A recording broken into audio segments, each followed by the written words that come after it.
Pinagpapatuloy po natin ang pag-aaral po natin sa Book of Ephesians. Kung matatandaan nyo po, ang title po ng ating pag-aaral last week ay ano po? Mystery Revealed. Paul, the minister of the mystery. Ngayon naman po, pag-uusapan po natin, Mystery Revealed, the purpose made known. Ito po yung part 2. Sa mga wala po dito nung nakaraan sa part 1, dahil series po ito, panoorin nyo na lang po mamaya sa replay pagka uwi nyo po para magets po natin kung ano po ba ito. Meron pong isang kataga dito na gusto ko pong basahin sa inyo. Para may iba naman, lagi po ako nagkikwento pagka introduction ko eh. Sabi po dito, the supreme test of service is this. Ulitin ko po.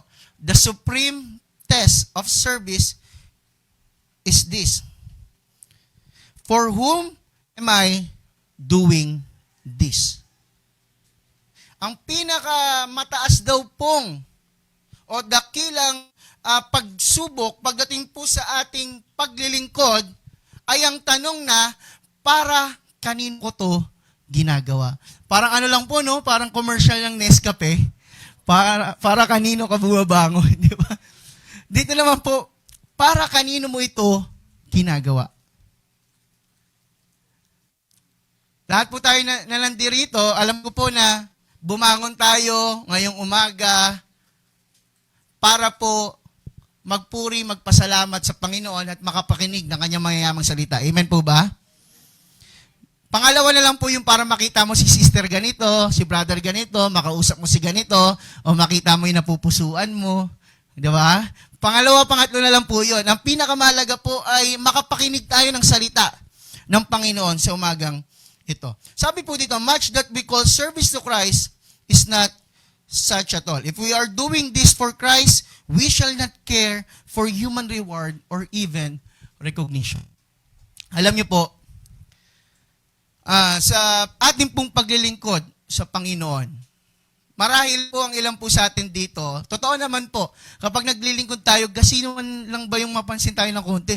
Uy, ang galing mo kumanta. Di ba medyo nakakaboost po ng ano yun, ng confidence?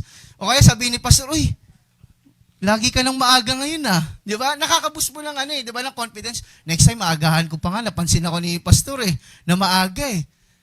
Di ba nakakaboost po ng confidence? But, above or beyond all that, mga kapatid, lahat po ng ating ginagawa, hindi po para ma-recognize tayo ng tao.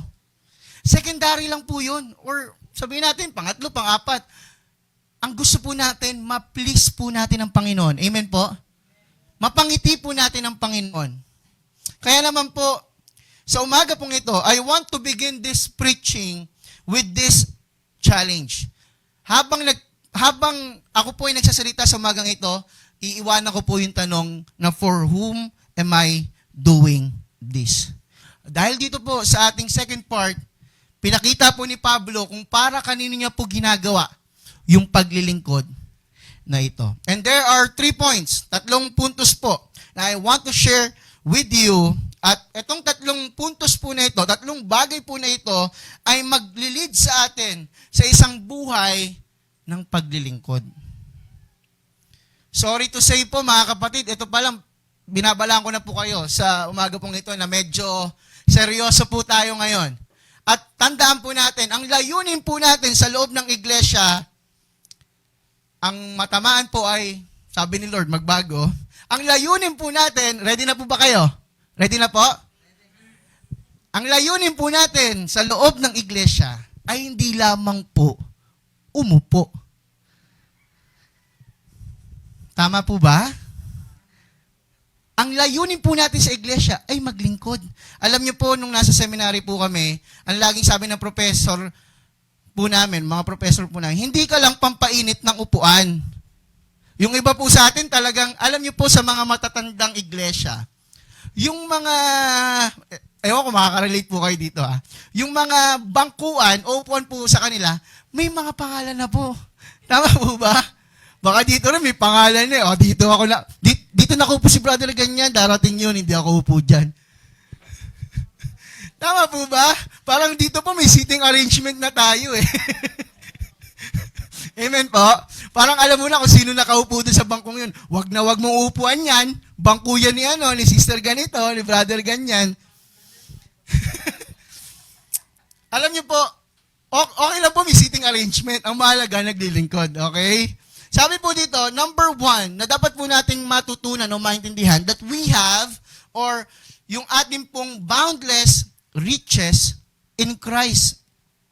Tignan po natin yung verse.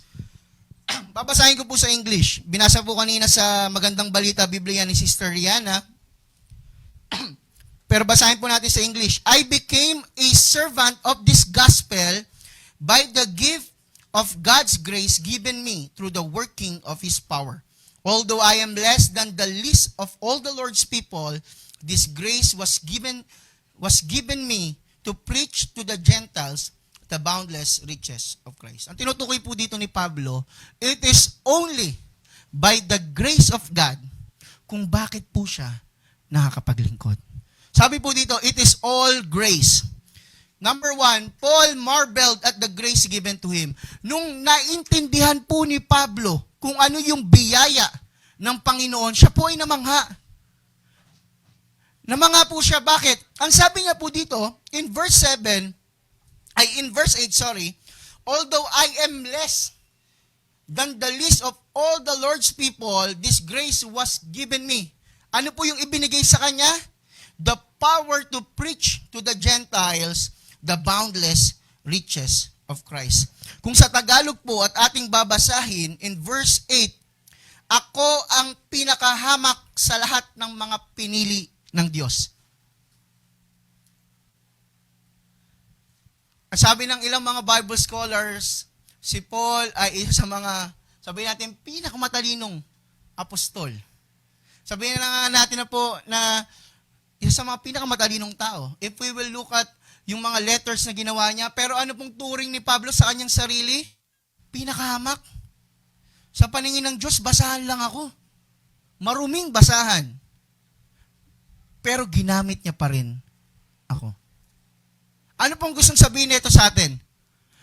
Na kung feeling po natin, mga kapatid, na tayo yung parang, sorry for the word, walang kwenta. Tayo yung pinakamababa, pinakamahina, pinakamakasalanan, lahat ng pinaka na negatibo na naisip natin, pero sa paningin ng Diyos, kayang-kaya niya po tayong gamitin. Amen po? Sabi po dito, He was called to preach the gospel. We consider Paul's personal history, we see that his calling really was all of grace. Bakit niya sinabing pinakahamak siya? Handa niyang patayin lahat ng mga naniniwala kay Jesus dahil doon sa alam niyang pananampalataya. Ngunit mali. Pero ganun pa man, ginamit pa rin siya ng Panginoon. Alam niyo po sabi ni Charles Spurgeon, but while was thus thankful for his success in it, humbled him. Listen to this. The fuller a vessel becomes, the deeper it sinks in the water. A plenitude of grace is a cure for pride. The more na binibigyan tayo ng responsibility ng Panginoon sa loob ng iglesia, katulad daw po yan ng isang barko. Kung ang isang barko o kaya isang barge ay maraming laman po ng mga, sabihin na natin, may dalang, iba-iba po kasi ang trabaho ng barge. Yung iba, may dalang container, yung iba, may dalang sand, may dalang tubig, o ano pa man po. The more na mabigat yung isang ship, isang barko, o isang barge, the more na lumulubog po siya, di ba? The more na nagsisink po siya. Ganon din daw po sa ating paglilingkod sa Panginoon. The more na binibigyan ka ng responsibility ni Lord, dapat mas lalo kang nagiging mapagkumbaba. Mapagpakumbaba. The more na binibigyan ka ng biyaya ng Panginoon, the more na dapat ay nagpapakumbaba ka sa Kanya.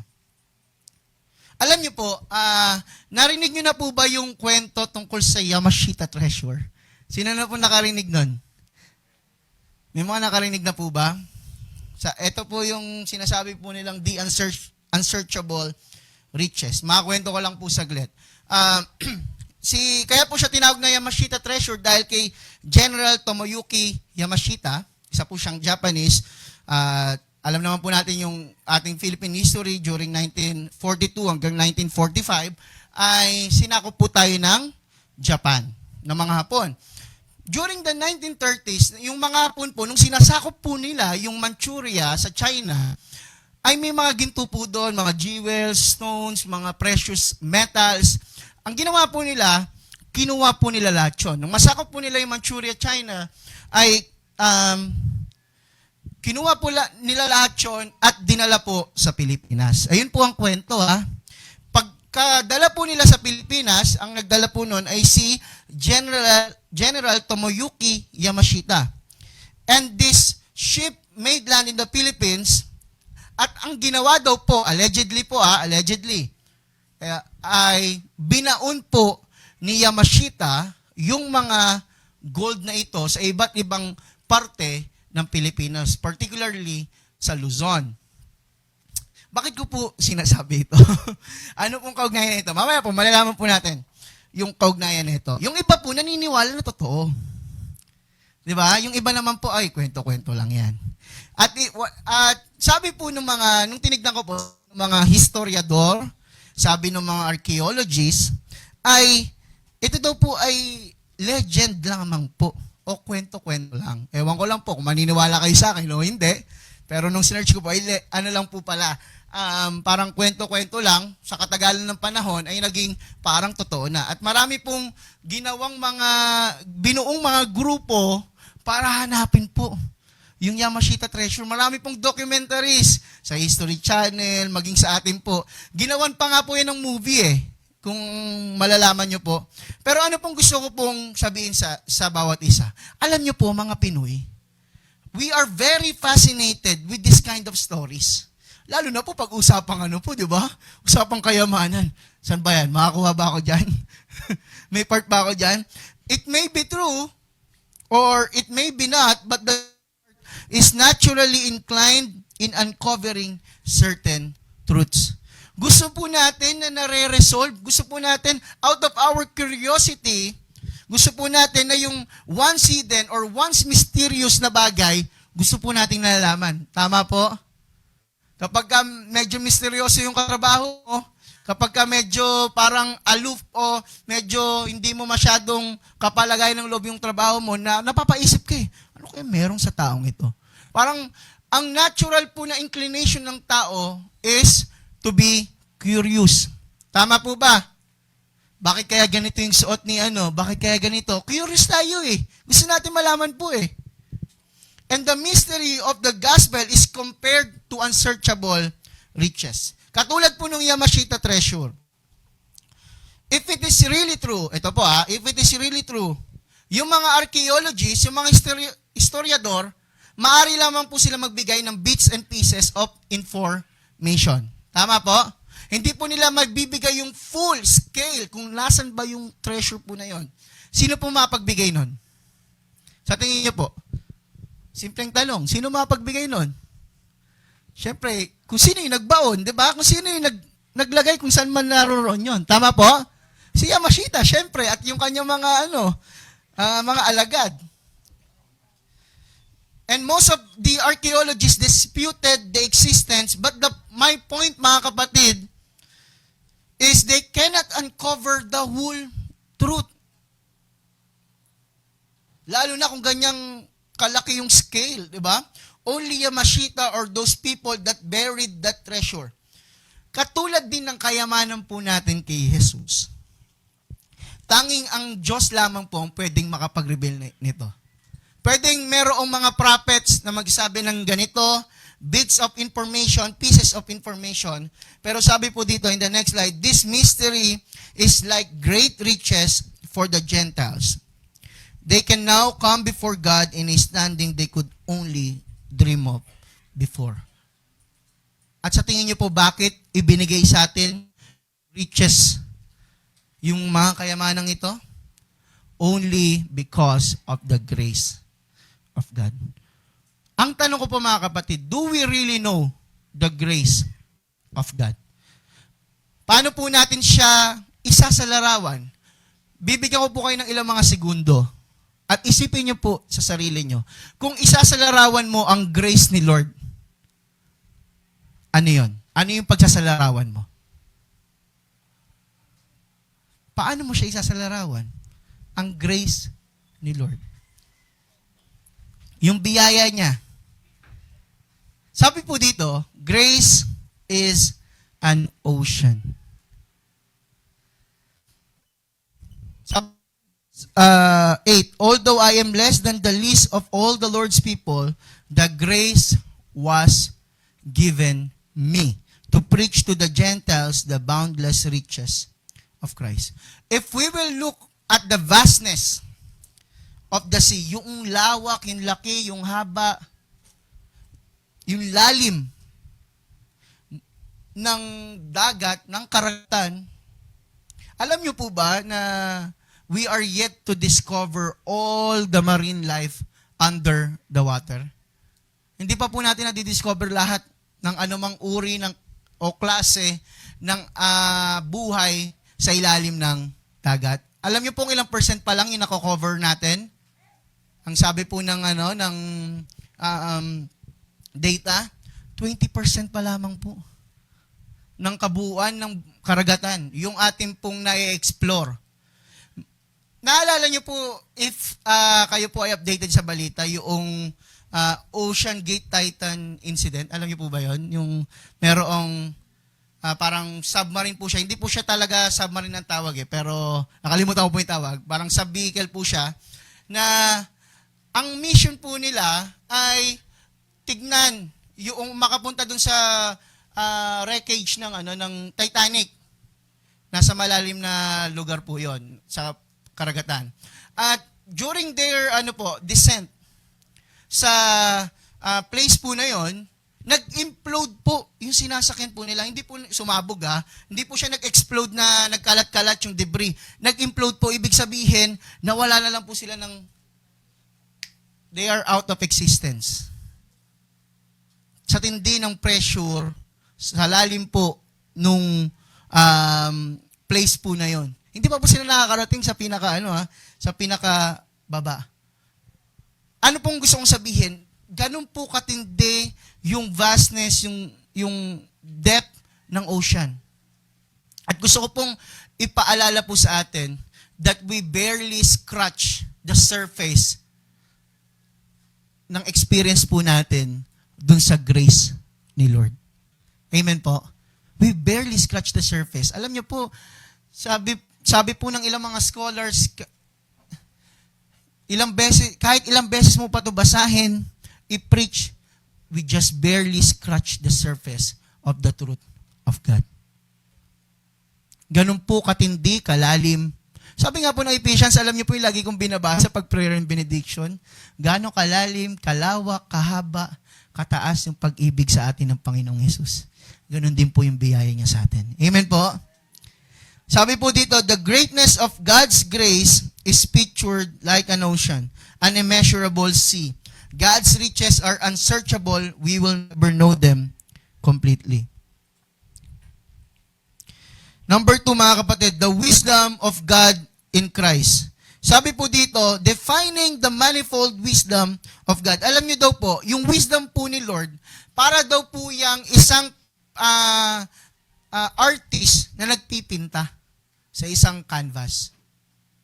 Sabi po dito, God is the artist and He is painting through time a complex, intricate, detailed, and beautiful canvas. Siguro, kung titingnan po natin in the Old Testament, konti pa lang yung napipaint niya. But pagdating po kay Christ, we see the full picture of His painting. At ano pong ibig sabihin po nito sa atin, mga kapatid? In light of the fact na tayo po ay niligtas ng Panginoon, na tayo po ay pinag-isa ng Panginoon, may mission po ang church. Ready na po ba kayo marinig? Ano po yung mission ng church? Sa tingin niyo po, anong mission ng church? Mamaya niyo na po ilabas. Ano pong mission ng church? First mission ng church. To evangelize. in this context, mga kapatid, sabi, to have fellowship of the mystery. Sabi po dito, and to make plain to everyone the administration of this mystery, which for ages past was kept hidden in God who created all things. Hindi lang ito katotohanan na dapat nating maintindihan, kundi dapat ding isa pamuhay. Bilang mga nakipag-isa na kay Kristo, kasama ng ibang mananampalataya, wala nang dapat pang maghiwalay sa atin bilang magkakapatid. Ulitin ko po yun. Wala nang dapat pang maghiwalay sa atin bilang magkakapatid. Sabi nga po, like it or not, kapatid mo yan sa Panginoon. Tignan nyo nga po yung katabi nyo. Yan, kanan, kaliwa. Hindi nyo lang po yan katabi sa church. Kapatid nyo po yan. Kung yan pong nasa tabi nyo ay tunay na tumanggap sa Panginoon, kapatid nyo po yan sa pananampalataya. At bilang kapatid, pag yung mga may kapatid po dito, lahat ba ng ugali ng kapatid mo, gusto mo? Minsan nga, gusto mo hampasin di ba? Minsan nga, gusto mong parang awayin sa mga may kapatid po dito. Alam niyo po, sa atin, sa loob ng church, magkakapatid po tayo at natural pong magbabanggaan yung mga po natin, mga ideas, mga attitude. Pero, hindi po dapat yan yung maging rason para tayo po ay magkahiwa-hiwalay o magkabahabahagi. It demonstrates na dapat po nating isabuhay yung pag-ibig ng ating Panginoong Jesus. Pangalawa po, tayo po ay tinawag. We are called for a great purpose. Basahin po natin yung verse 10. Sige po, buksan niyo po yung inyong mga Biblia. Wala po yan sa ating screen. Verse 10. Sabi po dito, ginawa niya ito upang sa pamamagitan ng iglesia ay may pakilala ngayon sa mga pinuno at mga may kapangyarihan sa sangkalangitan ang walang hanggang karunungan ng Diyos na nahayag sa iba't ibang paraan. Alam niyo po ba, tayo po ay representante ni Lord para sa kanyang mga anghel. Ulitin ko po, tayo po ay representante ng Lord para sa kanyang mga anghel. Tingnan niyo po dito. Maipakilala ngayon sa mga pinuno at mga may kapangyarihan sa sangkalangitan ang walang hanggang karunungan ng Diyos na nahayag sa iba't ibang paraan. Isa po sa mga parang iyon ay yung pagtaguyod ng Diyos sa iglesia. Tayo po ay tinawag ng ating Panginoong Diyos at tinitignan po tayo ng lahat ng laksa-laksang mga anghel sa kalangitan. At hindi lang daw po yun, tinitignan din po tayo ng iba't ibang kapangyarihan sa mundong ito. Ano pong ibig sabihin nun? Hindi po yan yung mga politiko Yung mga kapangyarihan pong yan, yung mga evil spirits. Tinitignan din po tayo niyan. At ang isang Kristiyano po ay pwedeng ma-oppress ng mga evil spirits na ito. Kapag ka medyo mukhang mahina sa mahina sa Bible reading to ngayon i-oppress ko nga tong child of God na to. Pwedeng gawin po sa atin yan ng evil spirit.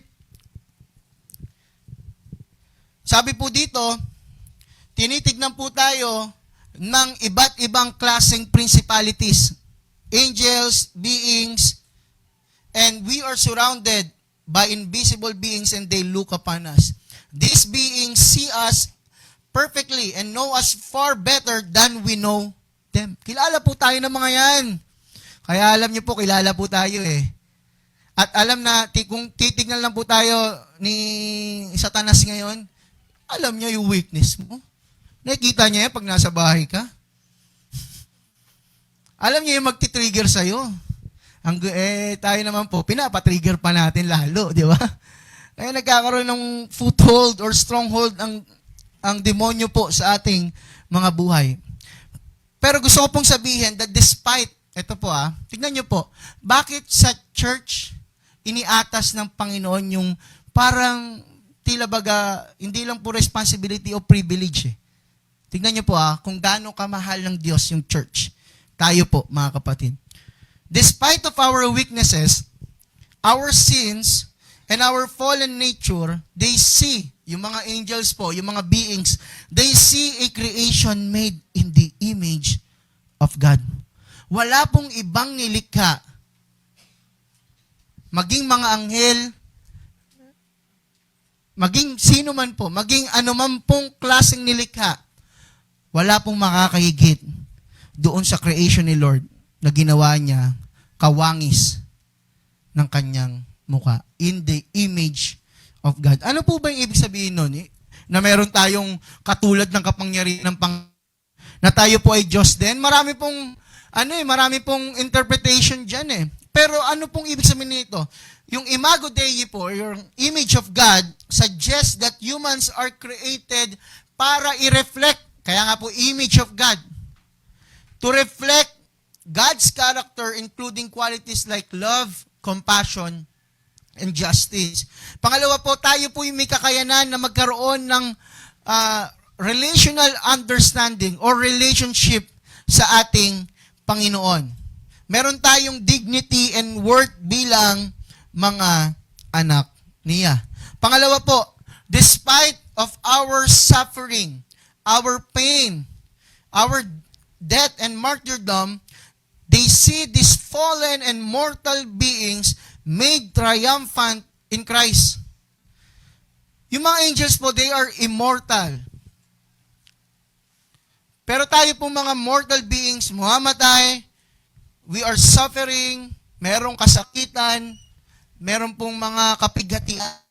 Pero po, ang tingin sa atin ng mga anghel, we are triumphant. Imagine niyo po yun. Maging ang mga anghel ang tingin po sa atin, we are victorious in Christ.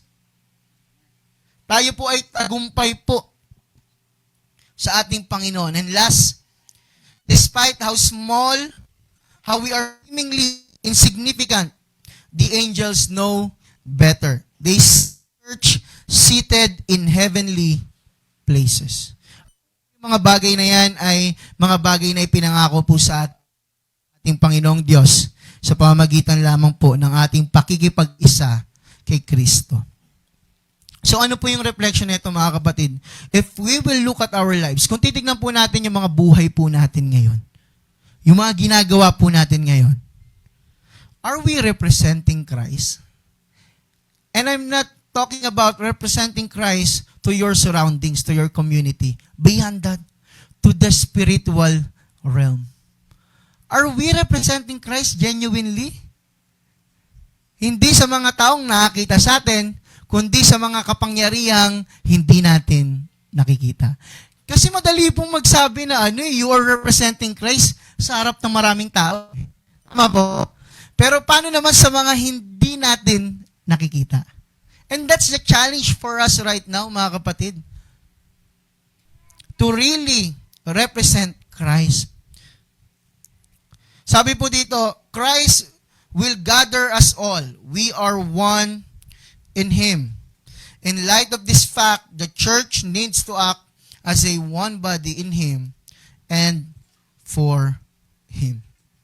And number 3, mga kapatid, our heavenly access in Christ. Sabi po in verse 12, basahin po natin, buklatin po natin ng ating mga Bible. Dahil sa ating pakikipag-isa kay Kristo at sa pamamagitan ng ating pananalig sa Kanya, makakalapit tayo sa Diyos ng may pagtitiwala at panatag ang loob. Because of our present status with Jesus, magkakaroon po tayo ng access with God. Alam niyo po, paulit-ulit po tayo dito. Kasi minsan po paulit-ulit po natin nakakalimutan to that we have an access. Lalo na po pag dumarating yung pagsubok. Tama po? Na meron tayong access kay Lord. Sabi po dito, what should be our attitude now? With freedom and confidence. Sino po dito may mga susi po ng bahay po nila? Meron po, di ba? May yung pintuan sa gate, sa pintuan. Susi ng sa mga may sasakyan po dito. Kapag hawak mo yon, ikaw lang yung may access nun, di ba? Ng sasakyan. At ikaw lang yung may kalayaang magpaandar nun. Kapag may magnakaw nun, mahirapan siyang paandarin yon. Maaring gumawa siya ng iba't ibang klaseng paraan, pero hindi yun yung natural na paraan para paandarin o kung sa loob ng bahay, para pumasok sa bahay. But if you have the access, the key, napakadali po, tama? And seemingly, napakaliit po ng susi. Napakaliit po, di ba? And seemingly, napakaliit niya, pero yun yung access natin. Sa paningin po ng mundo, alam niyo po, ang pagtingin po nila kay Jesus ay liit ng paliit. Kung titingnan po natin, nagiging irrelevant na po ang ating Panginoong Jesus sa buong mundo. But, seemingly small is the key para tayo po ay maka-access doon sa langit. Huwag po nating kakalimutan yan. And, heavenly access is not free for all. Sino po dito yung pwedeng pumasok sa bahay ng iba nang hindi nagpapaalam? Hindi po pwede, di ba? Anong tawag po doon? Trespassing. Tama po? The kingdom of heaven, ganun din po. Hindi ka pwede pumasok basta-basta doon. May gate pass po doon eh. Ang gate pass po doon si Christ. Tinanggap mo ba si Christ? Ganun po kasimple. It is only for those people that put their faith in Christ. Kaya nga po sabi ng Hebrews chapter 11 verse 1, ito po yung natin series po natin sa prayer meeting. Sa mga na-attend po dyan ng prayer meeting, alam niyo po ito. Hebrews chapter 11. Hindi ko po pinaparinggan yung mga absent po pero attend din po kayo. Sabi po dito, Hebrews chapter 11, now faith is confidence in what we hope for and assurance about what we do not see. Paano yun? Kaya nga po naging faith eh. Tingnan niyo po, confidence in what we hope for. Naalala niyo po yung isa sa mga topic po natin, the hope of our calling. Who is our hope? Jesus, mga kapatid. And kaya tayo may confidence, may kumpiyansa tayo because we know Jesus. And that is faith. And assurance about what we do not see. Pwede po ba yun? Di ba? Sa mundo na sa atin nga po lagi, parang show money eh. Di ba? Sa mundo na to see is to believe, sa mundo na ipakita mo muna bago ako magtiwala, sa mundo na ipakita mo muna bago ako sumunod, and then, dito sa Bible, magtiwala ka kay Jesus at makakamtan langit na bayan. Lahat ng kanyang kayamanan. Taliwas po sa sinasabi ng mundo eh. Pero we can have an assurance. Makakatiyak tayo. Kasi isa po yung guarantor natin, ang ating Panginoong Yesus. At ang ating Panginoong Yesus, siya ay namatay para sa ating mga kasalanan at hindi po natapos doon. Siya po ay muling nabuhay. And that is our assurance. So for our conclusion, mga kapatid, conclusion na po. Praise God, walang inantok. Praise God.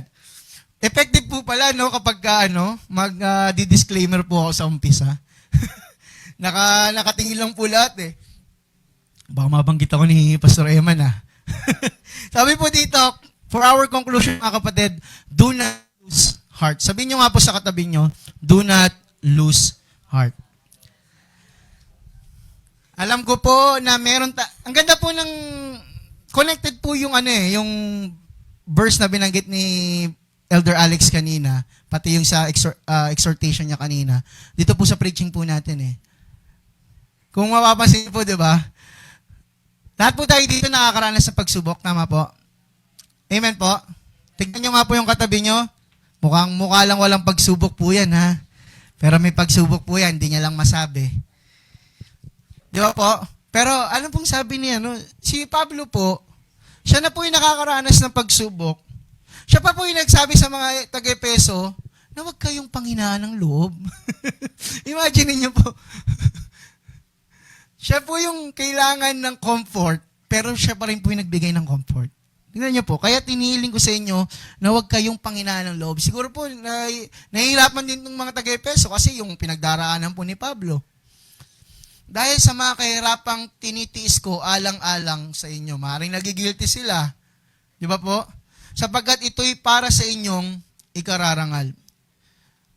Nung nasa bilangguan po si Paul, under house arrest,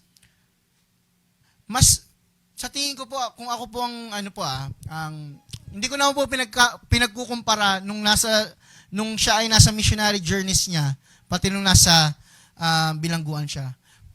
Pero ginamit po yung kanyang house arrest para makasulat po ng ilang mga letters, katulad po ng Ephesians, Colossians, Philippians, and Philemon. Yung apat na yan. At sa tingin niyo po, kung hindi niya isinulat ito, ay mababasa kaya natin ito ngayon? Hindi po, di ba? So maging sa kanyang pagkakulong, ginamit pa rin po siya ng Panginoon. Hindi lang para sa kanyang generation, sa kanyang time, up until now, sa generation po natin. Ganun po katindi yung salita po ng ating Panginoong Diyos. Kung isipin po natin, 2,000 years ago, hanggang ngayon nag-i-exist pa rin to. Paano na lang pong wala ito, di ba? What is the source of our truth, of our faith? Kaya kung si Pablo po, mga kapatid, ay hindi pinabayaan ng Panginoon, rest assured, hindi niya rin po tayo pababayaan. Amen po? Pwede po bang sabihin natin sa katabi natin, hindi ka pababayaan ni Lord. With conviction po, With conviction,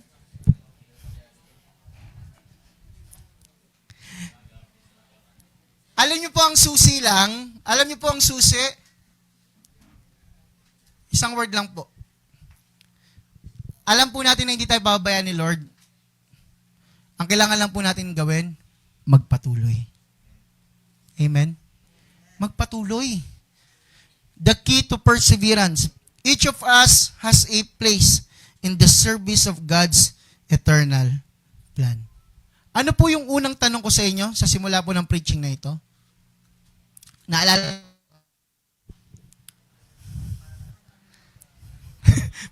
Baka naalala nyo po yung para kanino ka bumabangon, ha?